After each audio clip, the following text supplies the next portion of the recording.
Right. So you know me as Judson, but I also go by the name Tedx. That's like my band name when I'm composing.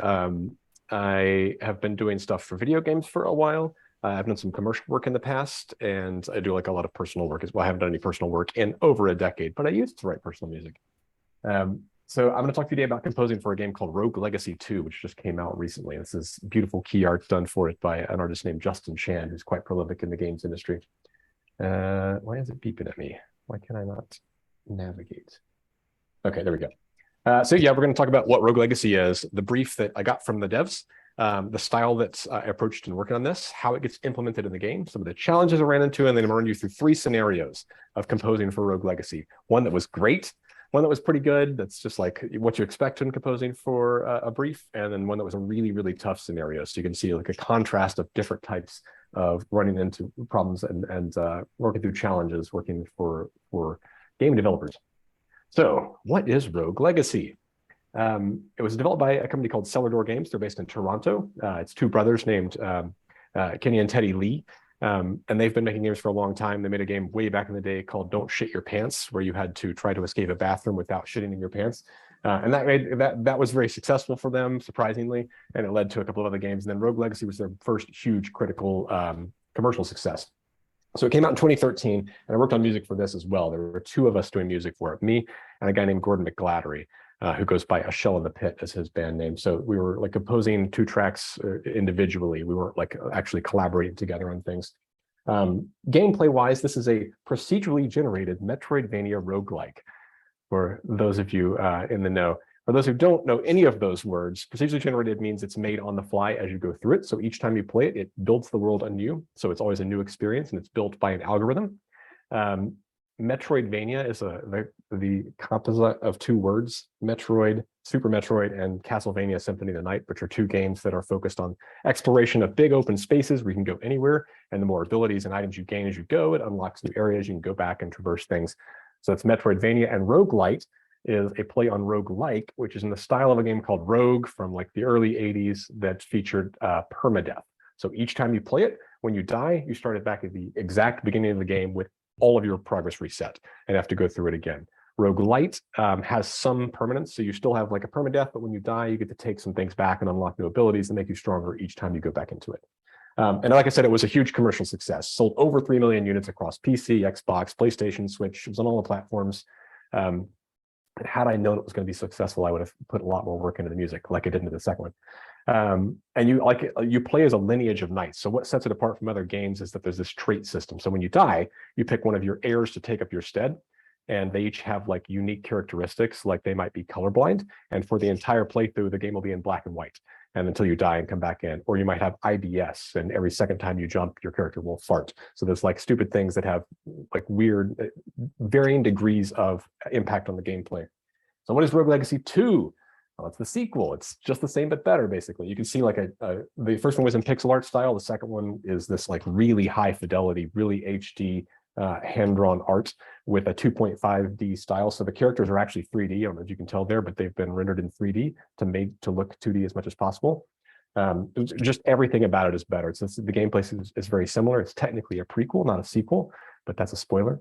Don't tell anybody. And this came out just back in like the end of April, and it's already sold over 300,000 units. It's Microsoft exclusive at the moment, so it's only on PC and Xbox, but hopefully other platforms soon.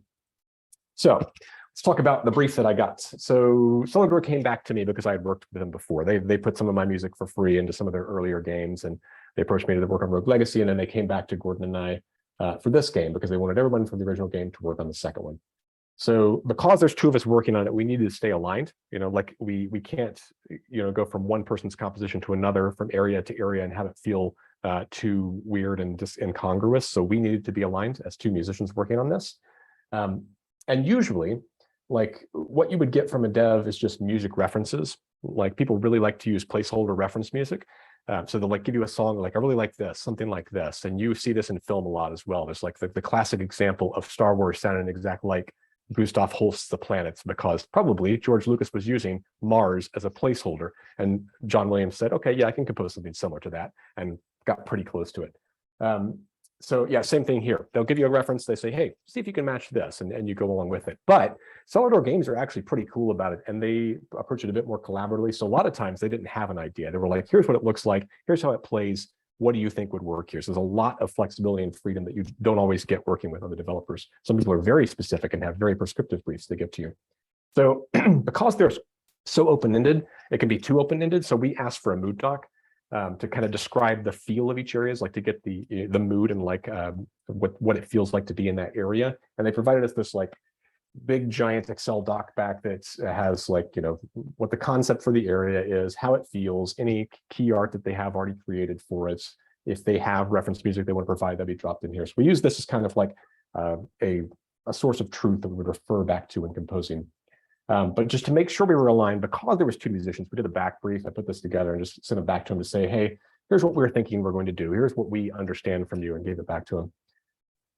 So I'll talk about the style. There was a few main principles that Gordon and I stuck to try and keep ourselves aligned. One was this like idea of anachronistic fusion. And by that, I mean the combination of old sounds and new sounds. This is a game where you're a knight adventuring into a castle, right? So it should have kind of this medieval quality to it.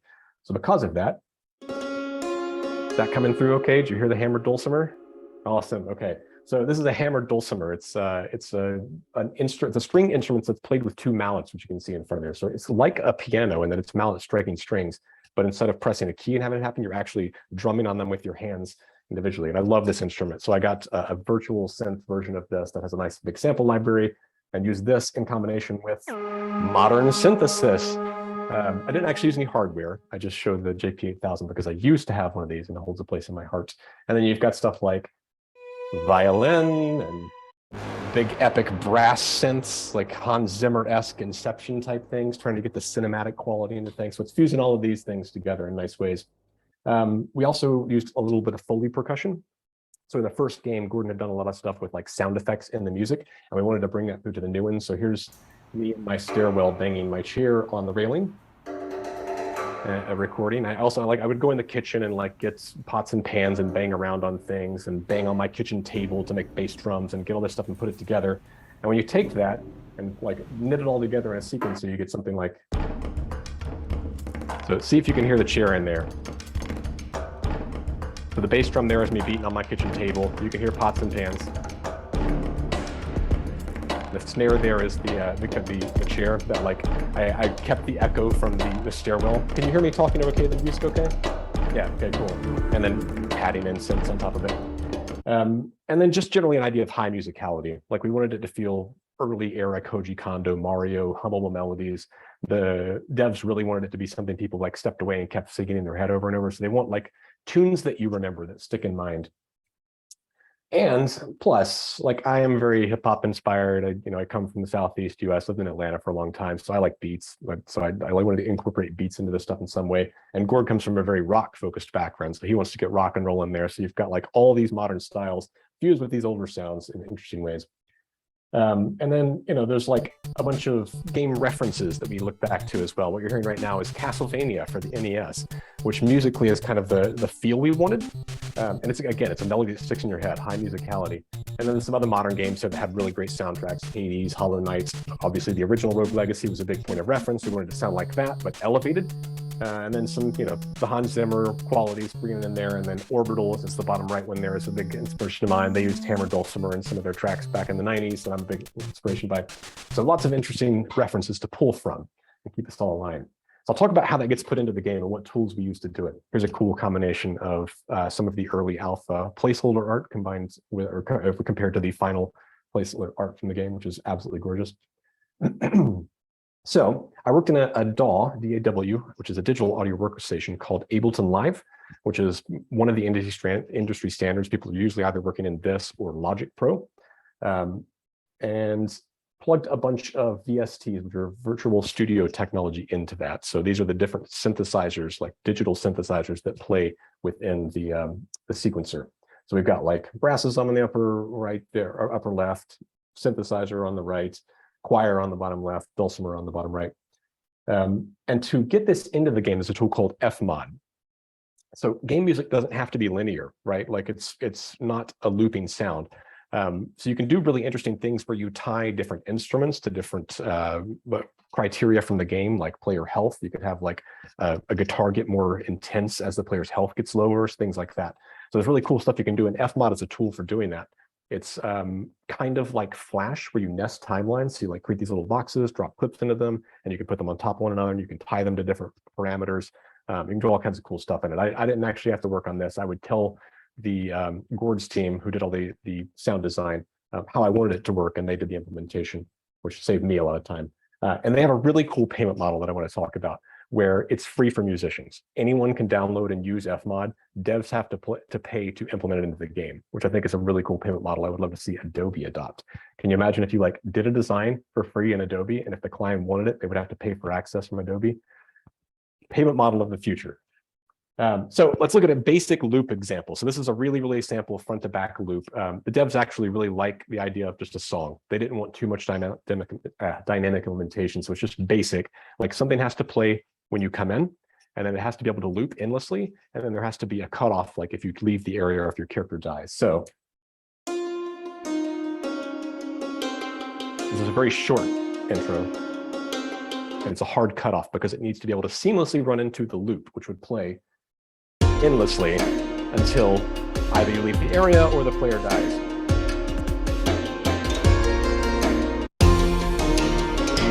The long tail plays at the end of the bar if you die or if you leave the area. So you get this like finality to the music, so it isn't just hard cutoff, and it all works together really well. So that's a really basic loop for an area.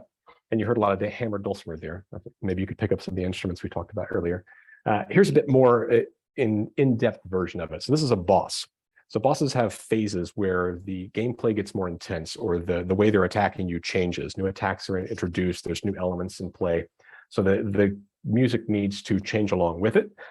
So instead of having a single loop in the middle, there are 3 loops in this. So this boss has 3 phases. So we get an intro, similar short thing. And this boss is like inert when you get there, and he kind of slowly comes to life. So it's like this slow building up thing. You'll hear a ramp up, and then hard cut. And then first phase plays until he gets down to 75% health. So at that point, they would transition into the second phase. So you get this little choirs in the background there. Here comes the lead stem.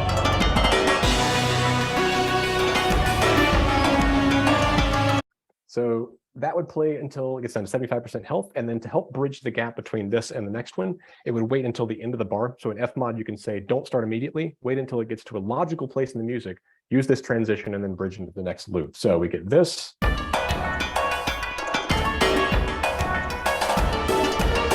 You can hear it building up into the second phase, which is a little bit more intense. So here we get this, which plays until it gets down to 50% health.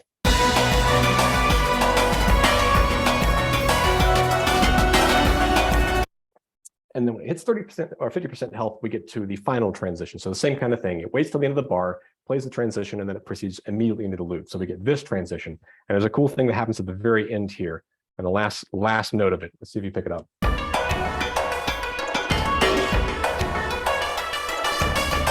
Did you hear the minor key shift there? Suddenly got more evil. Did you hear it get evil at the very end there? Because it gets really intense in the last bit. So the last phase, the last half of the fight is much more intense. And we're going to listen to this for a second because these chorus swells come in. It gets really evil.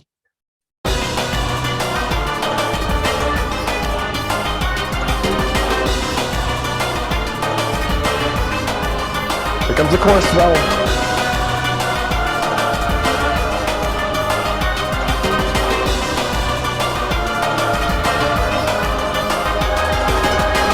And then, of course, once you die or kill the boss, big long tail, long fade off on it. So that's how the dynamic implementation works.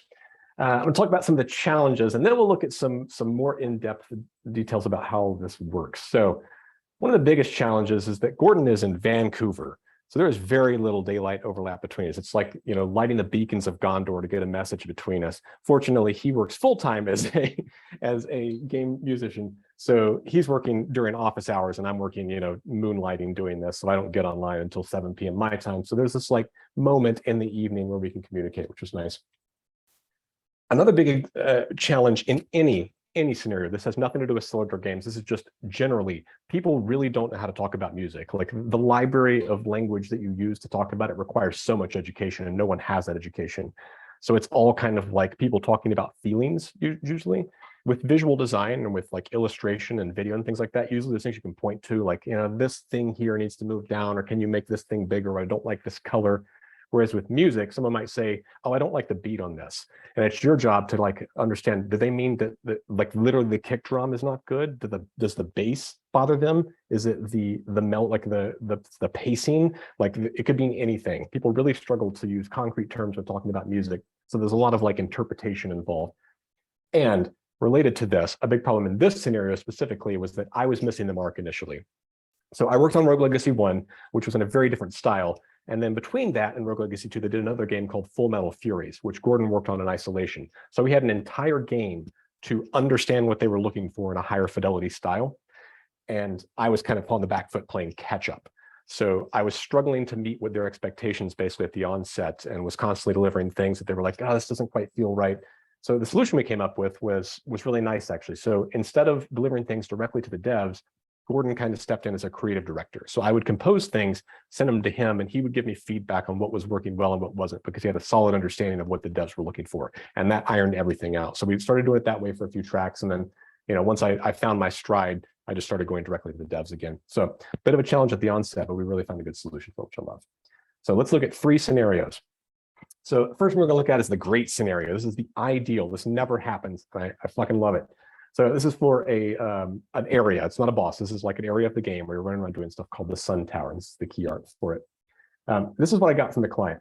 So they gave me some gameplay footage. This is like pre-alpha gameplay footage, which is fun to watch because there's really crappy hand-drawn assets in here.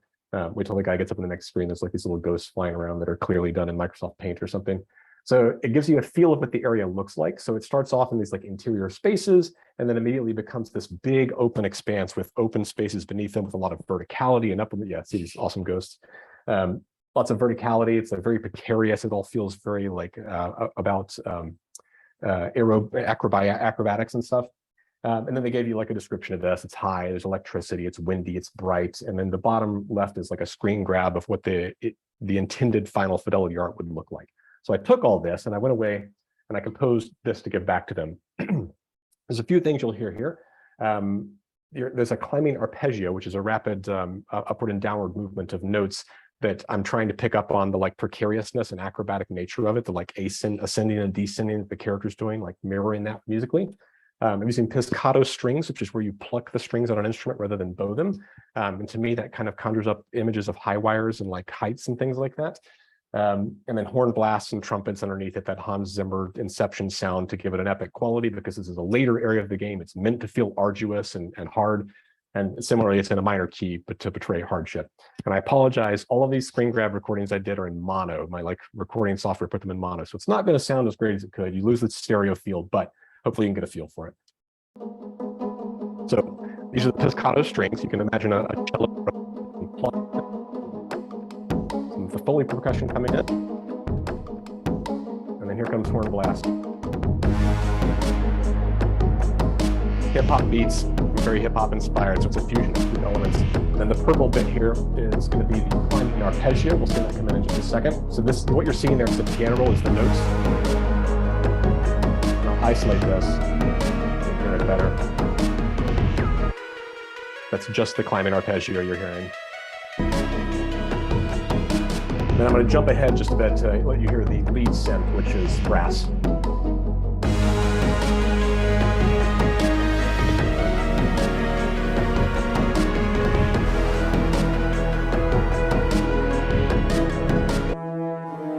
can hear the brass a bit better by itself there.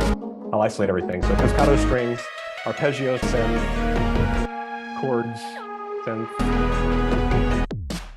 hip-hop drums, Foley percussion, bass, and trumpet blasts. And there's a big epic part. I'm going to let this one play for a minute before I transition into another phase.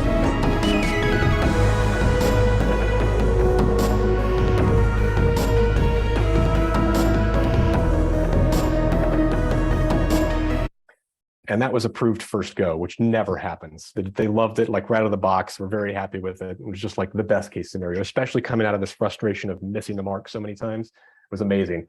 And that's like, you can see the end results in situ here. I'm gonna have to skip ahead quite a bit. It's hard to find YouTube videos that don't have people talking over them. So this is the final fidelity compared to the ghosts we saw hand-drawn floating around earlier. It looks quite a bit nicer.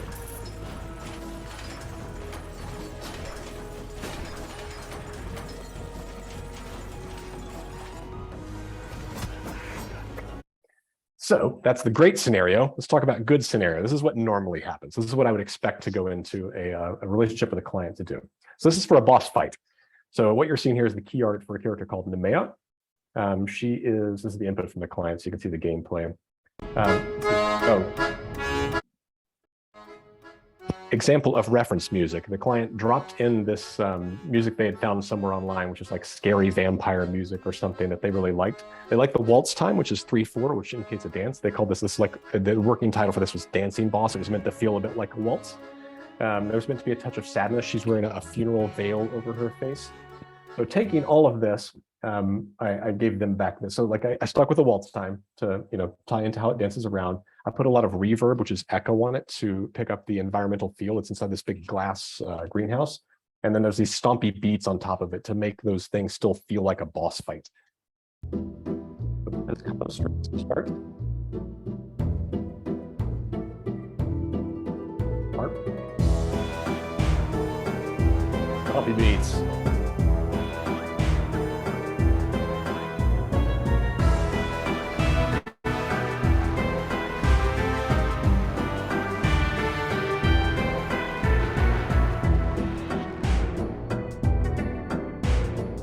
So they didn't love that. They didn't think it was too far off the base, but they had some revisions going back. So I took the feedback and I came back to them. They wanted it to be a bit more beautiful and a bit more sad.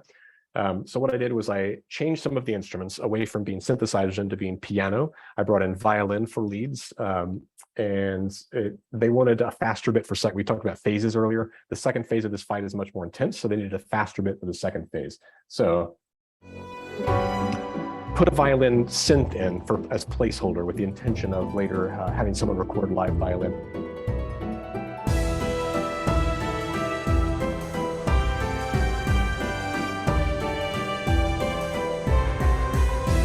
Same basic melody, slightly more beautiful with piano, and like it's lost some of the wonky notes that were put in there. And we'll jump ahead to the faster bit so you can hear what the second phase would sound like. Sorry, this is the transition to second phase of the bridge.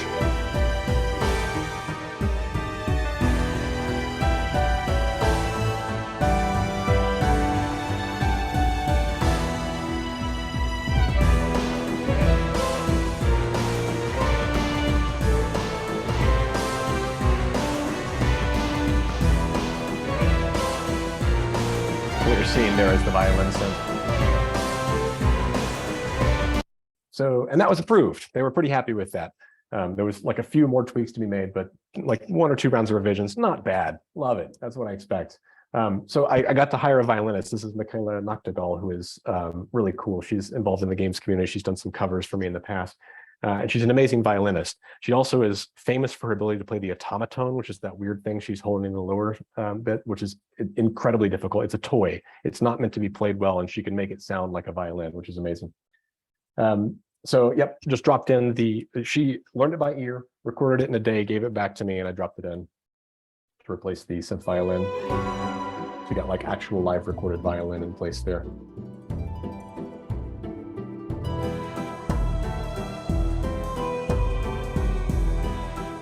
If you're wondering what the red lines are, those are automation. So the red line there is automating the reverb, pulling it down so that it's not quite as reverby. You can hear the violin by itself there. Then I'll fast forward to the fast bit so you can see her in action.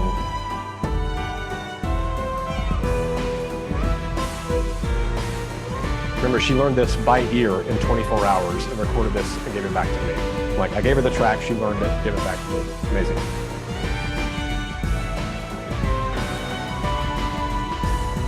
Oh, this is a transition to 4/4 here. It goes out of waltz time briefly. I just thought I'd showcase that. So, yep, the end result in situ, just really briefly.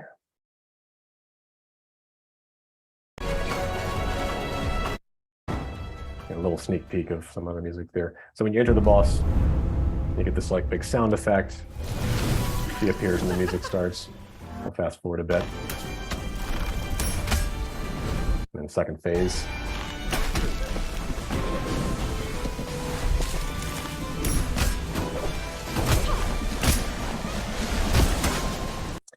So that's like customary scenario. You just give them something, they give a few rounds of revisions, gets approved, all good. Let's talk about a really tough scenario. This is for the Stygian study, which is one of the like middle levels of the game. So not a boss level. So it's just a single loop that needed to be created.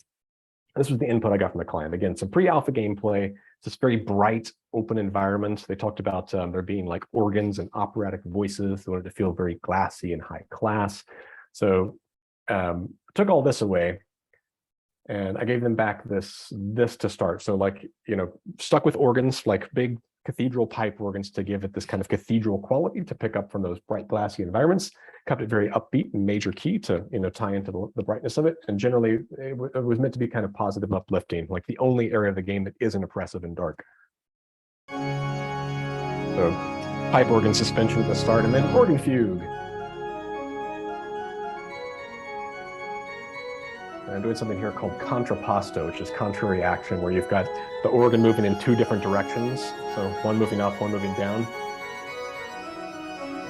In stereo, it sounds a lot better. But still dropping beats on it. There's flutes coming in, and we've got a lead set here.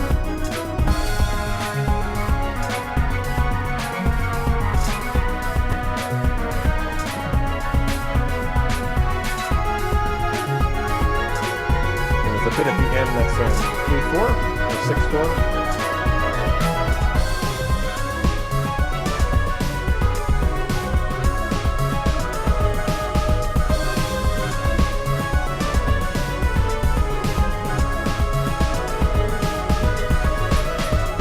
This showcase, I did a cool thing where it's like 3/4 versus 4/4, the same melody. Let's do the tricks. So that was the first pass I sent to them, and they gave me a few revisions back. They didn't like the intro organ thing; it's too churchy sounding, so I had to lose that. They wanted it to sound slightly less happy, and the melody to them sounded too much like a superhero film. So I took those on board and gave them a second round. Slightly different, slightly dark tones there. It's still mostly in a major key, but it's at least a little bit darker. So I got your organ fugue going at the start there, and then. And this is like, this is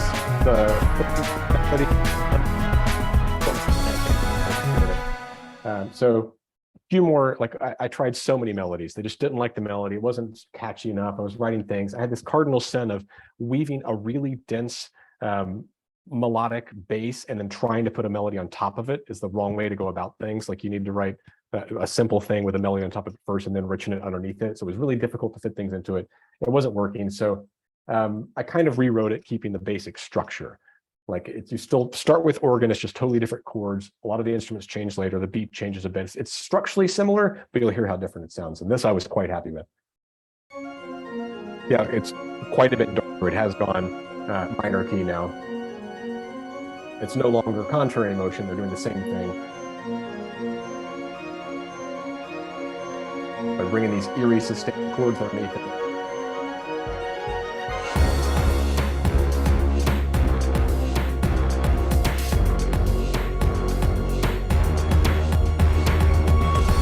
Using these like brassy, bassy sounds to kind of punctuate things. It's a bit more modern. And then of course, hammered dulcimer comes in.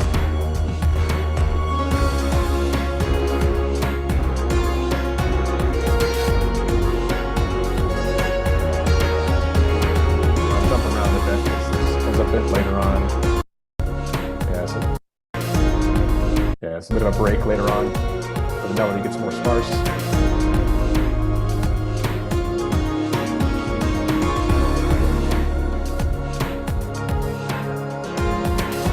And some big chords at the end of it, with lots of arpeggios going on in the background.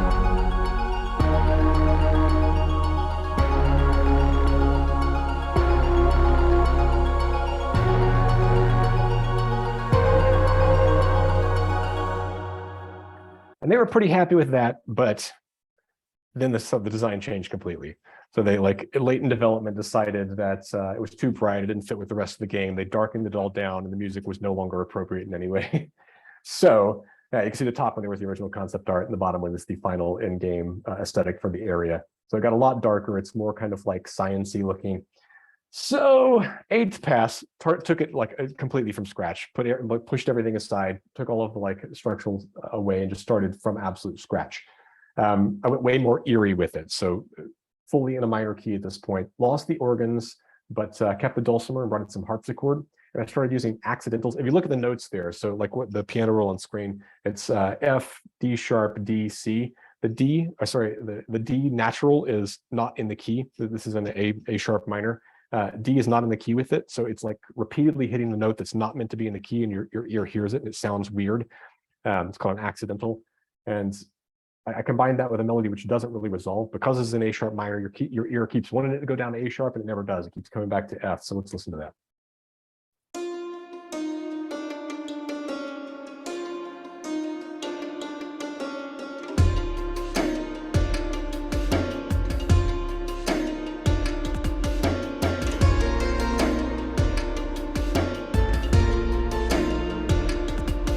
Hear how that D kind of pulls your ear out of it every time. And then it falls in a bit more of a groove. It doesn't have the accidentals. So you can hear the harpsichord coming in there.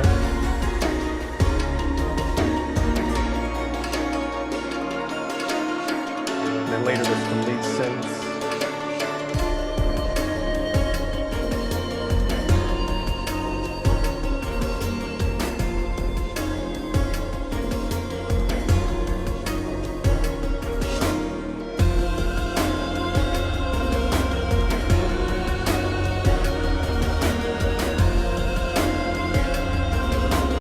So they were pretty happy with that. Like, it felt aligned with it, but there was a few revisions they wanted changed. Like, they didn't like the lead synth that we were just listening to. They didn't like the harpsichord. So I came back to it and adjusted a little bit. Like, this is pretty much, you've still got your accidentals in there. Like, it's all the same, except that this bit changed. It's letting the melody come through, sorry, the chord structure come through more than actually trying to put a melody over top of it.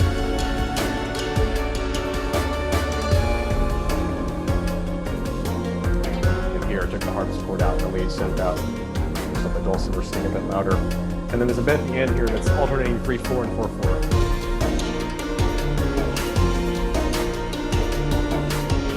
1, 2, 3, 4, 5, 6. 1, 2, 3, 4, 5, 6, 7, 8. So it's alternating 6/4 and 8/4.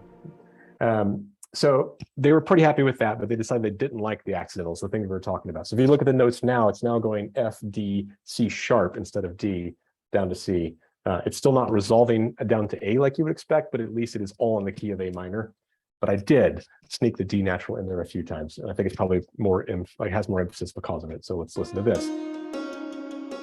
And that probably sounds wrong to your ear now because you're accustomed to hearing it the other way, but this should sound more natural if you heard this for the first time.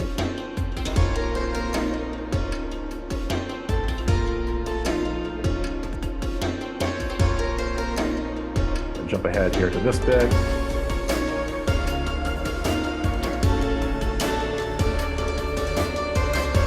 Imagine someone drumming on those strings when you're hearing that lead there.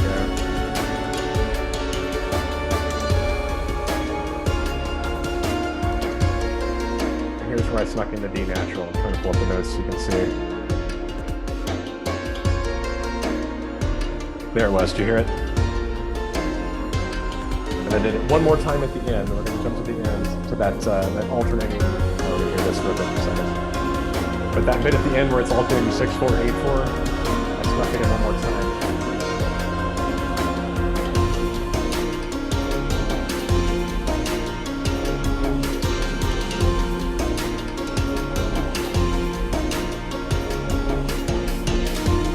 F, D, C sharp, C. And then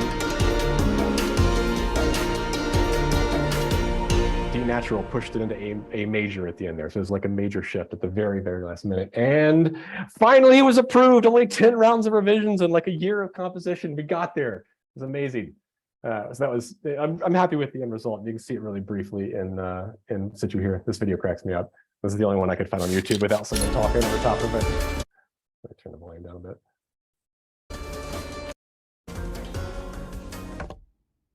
There's the maps right in this.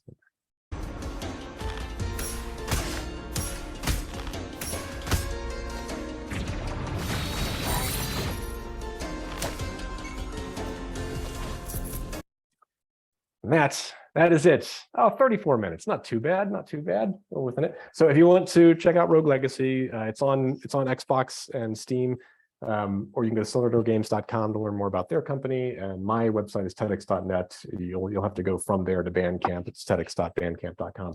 But you can find music there and on Spotify and elsewhere. And that is it. Thank you very much.